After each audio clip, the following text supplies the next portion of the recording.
Joining us now to discuss all this is Peter Brookes, Heritage Foundation Senior Fellow and a former Deputy Assistant Secretary of Defense. Sir, thank you so much for joining us. Yeah, sure. It seems like the proposition before Kim Jong-un is very straightforward. What will keep him in power? Hanging on to his nukes or much better economics for his country? Is that simplifying it too much, or is that kind of like what the choice comes down to?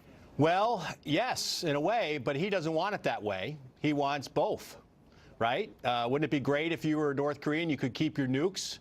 It would keep the regime in power. It would keep other potential powers from infringing upon your national interests, and you could have economic prosperity.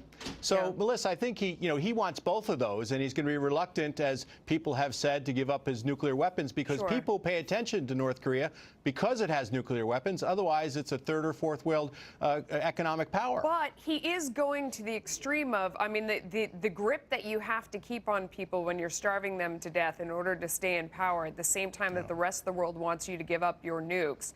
I mean, that's a difficult tightrope to walk. And let's say he isn't able to keep both of them.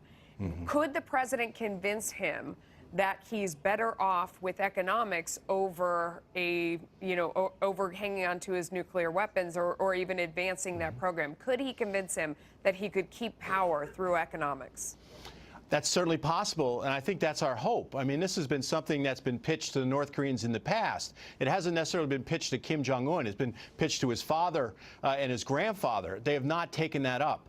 But it is certainly a possibility, and the fact that it's in Vietnam, which is quite an economic, has undergone a tremendous amount of economic development, and a country that had a war with the United States, I mean, that's very symbolic. So you could use that as a backdrop to say, look, what is possible for North Korea economically and for its relationship with the United States. Do you think if he let loose on the death grip and let more economics in, do you think that he would get overthrown inside his own country?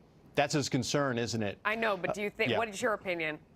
Well, look, I'm not sure that would be the case. I would like to see the regime change its stripes. I think that's going to be very, very difficult to do because it's all about power, and it feels like it needs to repress its people to have that power. The human rights situation is horrible, and that's their concern, is that economic freedom will lead to political freedom that will lead to a change at the end of the Kim regime. Yeah.